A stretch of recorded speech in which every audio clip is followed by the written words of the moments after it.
요한계시록 3장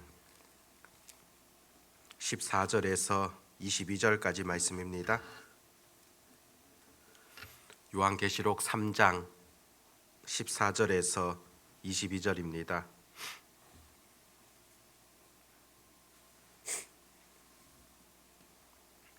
같이 하나님의 말씀을 읽도록 하겠습니다. 라오디게아 교회의 사자에게 편지하라. 아멘이시요 충성되고 참된 증인이시요 하나님의 창조의 근본이시니가 이르시되 내가 내 행위를 아노니 내가 차지도 아니하고 뜨겁지도 아니하도다. 내가 차든지 뜨겁든지 하기를 원하노라. 내가 이같이 미지근하여 뜨겁지도 아니하고 차지도 아니하니 내 입에서 너를 토하여 버리리라. 내가 말하기를 나는 부자라 부요하여 부족한 것이 없다 하나 내 공고한 것과 가련한 것과 가난한 것과 눈먼 것과 벌거벗은 것을 알지 못하는도다. 내가 너를 권하노니 내게서 불로 연단한 금을 사서 부요하게 하고 흰 옷을 사서 입어 벌거벗은 수치를 보이지 않게 하고 안약을 사서 눈에 발라 보게 하라. 물은 내가 사랑하는 자를 책망하여 징계하노니 그러므로 내가 열심을 내라 회개하라. 지어다 내가 문 밖에 서서 두드리노니 누구든지 내 음성을 듣고 문을 열면 내가 그에게로 들어가 그와 더불어 먹고 그는 나와 더불어 먹으리라. 이기는 그에게는 내가 내 보좌에 함께 앉게 하여 주기를 내가 이기고 아버지 보좌에 함께 앉은 것과 같이 하리라. 귀 있는 자는 성령이 교회들에게 하시는 말씀을 들을지어다. 아멘. 지난주 감사주일 감사에 대한 내용으로 우리 한 주간 살펴보았는데 또 다시 요한계시록 말씀 또 이번 주부터 묵상하기를 원합니다. 소아시아 7교회에 편지를 썼던 그런 내용들 우리가 지난번에 계속 살펴보았는데 오늘은 마지막 교회 바로 라오디게아 교회에 보내는 그런 하나님의 말씀입니다. 각 교회를 보면은 칭찬의 말씀도 있고 또 책망의 말씀이 나타나는 것 대체적으로 보게 되어지는데 이 라오디게아 교회 같은 경우에는 책망만 있는 그런 교회라 볼 수 있습니다. 우리 주님의 마음을 아프게 하였던 그런 교회이지 않겠습니까? 그렇다면 어떤 모습으로 인하여서 이 라오디게아 교회는 책망만 듣는 그런 교회였겠습니까? 15절에 보면은 내가 내 행위를 아노니 내가 차지도 아니하고 뜨겁지도 아니하도다. 내가 차든지 뜨겁든지 하기를 원하노라. 또 16절에서는 내가 미지근하다 그렇게 말씀합니다. 차지도 않고 뜨겁지도 않다. 이것이 어떤 의미를 보여주겠습니까? 이것은 당시 그 라오디게아 교회 그 지역이 갖고 있는 여러 상황들을 이해할 필요가 있습니다. 라오디게아 북쪽에 보면은 히에라볼리라는 그런 도시가 있는데 아주 유명한 온천 도시입니다. 그 온천수가 이제 고원지대를 지나서 수로를 따라서 라오디게아 쪽으로 흘러오게 됩니다. 그런데 그 온천수라는 것이 처음에는 뜨거운 물이지만은 라오디게아 쪽으로 흘러 내려오면서는 이제 미지근한 그런 물로 바뀌게 되어집니다.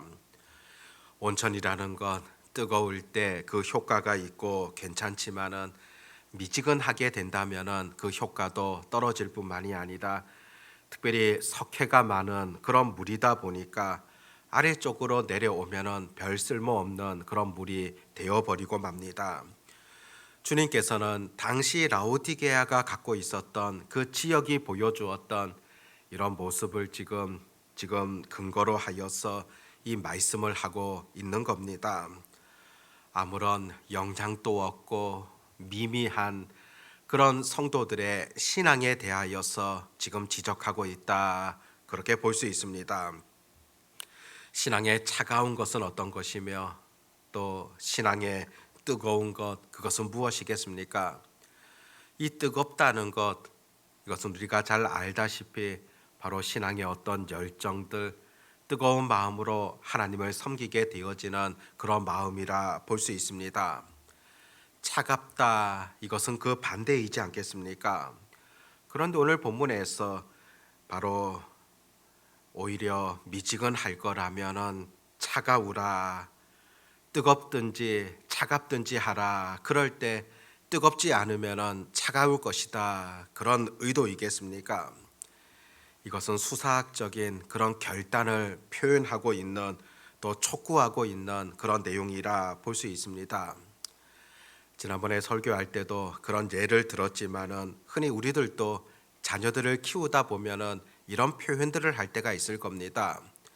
자녀들이 공부를 제대로 하지 않을 때 부모 입장에서 좀 공부를 열심히 하든지 아니면 때려치워라, 그런 말들을 하는 경우들이 있을 겁니다.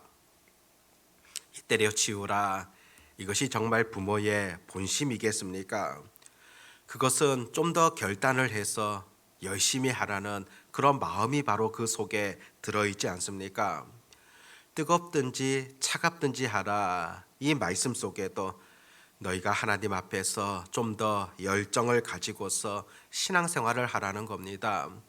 미지근하게 그런 모습이 아니라 더 뜨겁게, 더 열심으로 하나님을 섬기라는 그런 의미이지 않습니까? 그렇다면 라오디게아 교회가 왜 미지근한 그런 신앙이 되어졌겠습니까? 17절에 보면은 내가 말하기를 나는 부자라 부요하여 부족한 것이 없다 하나 내 공고한 것과 가련한 것과 가난한 것과 눈먼 것과 벌거벗은 것을 알지 못하는도다.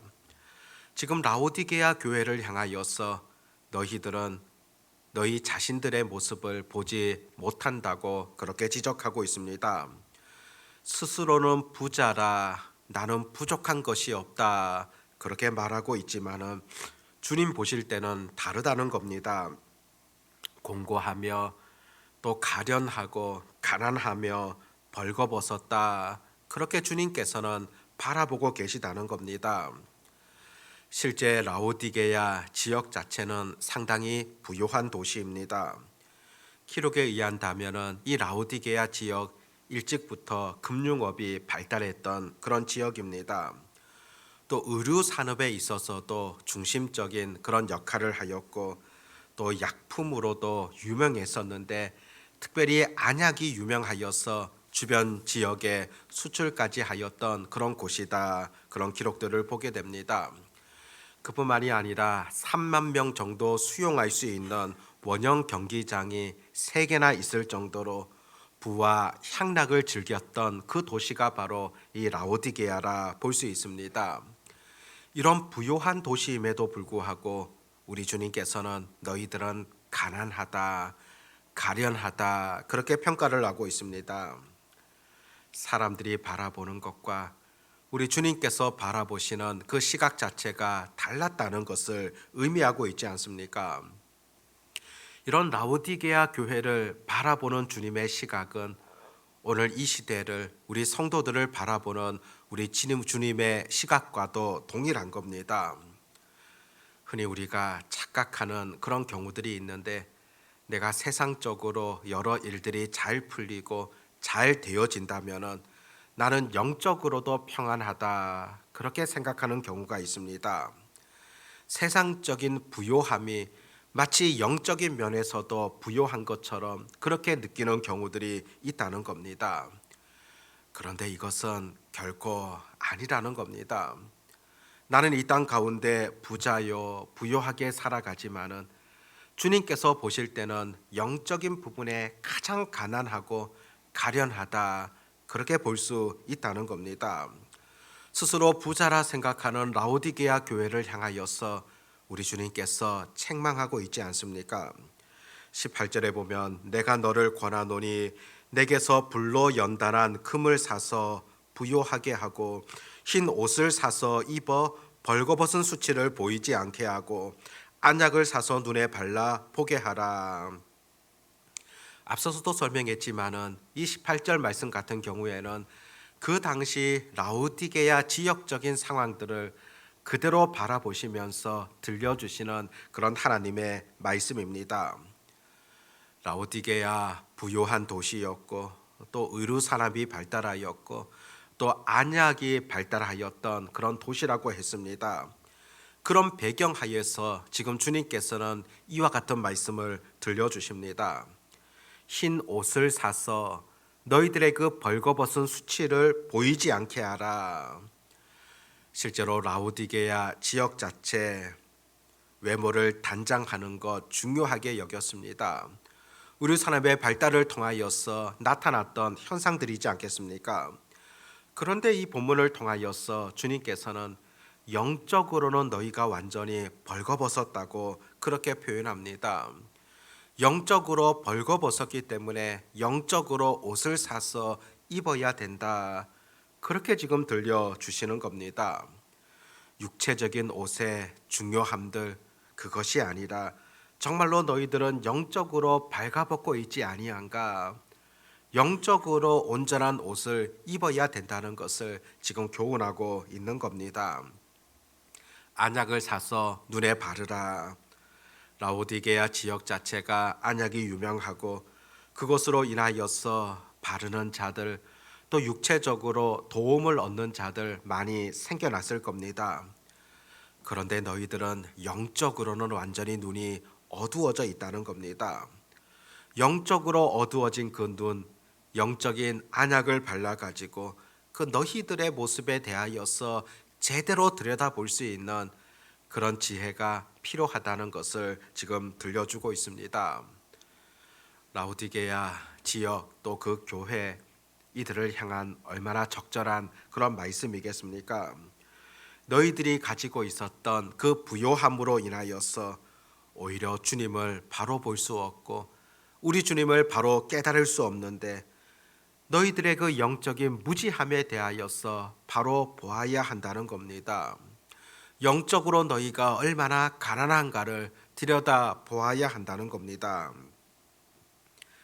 미지근한 신앙, 사실상 이것은 자기 자신의 모습을 들여다보지 못하도록 하게 되어집니다. 내가 어떤 존재인가, 내 신앙 상태가 어떠한가, 그것을 제대로 들여다보지 못하기 때문에 주님 앞에서 온전히 서지 못하는 것이지 않겠습니까? 이런 라오디게아 교회를 향하여서 우리 주님께서 어떤 말씀을 들려주십니까?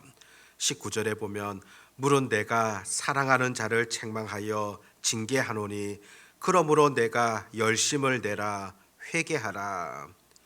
두 가지를 지금 전해주고 있습니다. 하나는 열심을 내라, 하나는 회개하라. 그렇게 말씀합니다. 미지근한 신앙으로 제대로 하나님을 섬기지 못하였던 것 회개하라는 겁니다.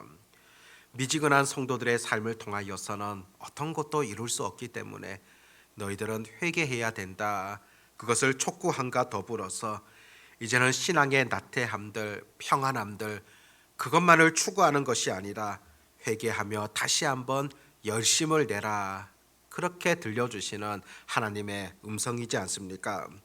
20절에도 보면 볼지어다 내가 문 밖에 서서 두드리노니 누구든지 내 음성을 듣고 문을 열면 내가 그에게로 들어가 그와 더불어 먹고 그는 나와 더불어 먹으리라. 흔히 20절 말씀을 신앙생활 처음 하는 자, 처음 예수님을 영접하는 자 그런 경우에 종종 사용되어지는데 실제로 라오디게아 상황 속에서 이 말씀이 들려졌을 때 미지근한 신앙을 갖고 있는 그들을 향하여서 너희들의 마음의 문을 열고서 우리 주님을 모셔드려야 된다. 그런 의미라 볼 수가 있습니다. 오늘 라오디게아 교회를 향하신 우리 주님의 음성을 들으면서 오늘 나에게 주시는 교훈이 어떤 것인가 살펴보시기를 바라고 미지근하게 그렇게 신앙생활 하고 있었던 그런 모습이 보여진다면 다시 한번 열심을 내고 또 회개하며 주님을 섬길 수 있는 그런 다짐들이 오늘도 우리 가운데 있어 지기를 바랍니다. 기도하겠습니다. 하나님 아버지, 라오디게아 교회를 향하여서 들려주시는 그런 하나님의 음성을 듣게 됩니다.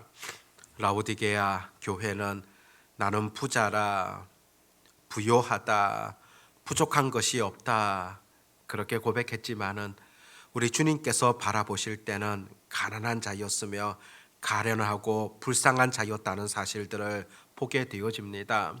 주님께서 바라보시는 그 시각이 어떠한가? 이것이 우리의 삶에 있어서 신앙에 있어서 얼마나 소중한가를 깨닫게 하여 주시옵시고, 미지근한 신앙을 통하여서 자신을 제대로 보지 못하는 어리석은 길로 나아가지 아니하도록 도와주시옵고, 보다 더 열심을 내며 주님을 섬기며 회개하며 주의 뜻을 찾아갈 수 있는 그런 지혜들, 그런 은혜들이 오늘 우리에게 있게 하여 주시기를 간절히 원합니다. 아버지 하나님, 우리 주님께서 바라시는 바들, 또 주님께서 들려주시는 이 말씀 앞에서 내 모습을 정확하게 들여다보게 하여 주시옵시고, 다시 한번 주의 나라를 위하여서 헌신하며 달려갈 수 있는 그런 결단들이 우리에게 늘 있게 해 주시기를 간절히 소망합니다. 아버지 하나님, 또 이렇게 세상에서 한 주를 시작하게 되어집니다. 이번 한 주간의 모든 삶 속에서도 주님의 영광, 주의 기쁨을 위하여 살아가게 하시고 하나님의 뜻을 아름답게 이루어 갈 수 있는 그런 은혜들이 우리들에게 있게 해 주시기를 간절히 소망합니다. 흥덕향상교회의 모든 지체들을 하나님의 능력의 손으로 늘 어루만져 주시옵시고, 미지근한 신앙이 아니라 열심으로 하나님을 섬기게 되어지는 그런 삶으로 나아가게 하여 주시옵소서. 늘 영적으로 강건한 자들이 되게 하여 주시옵시고, 또 풍성한 하나님께서 베푸시는 은혜들을 누릴 수 있는 그런 우리 모든 성도들 되게 해 주시옵소서. 오늘도 전능하신 우리 주님만을 온전히 의지하오며 우리 주 예수님의 이름으로 기도드립니다. 아멘.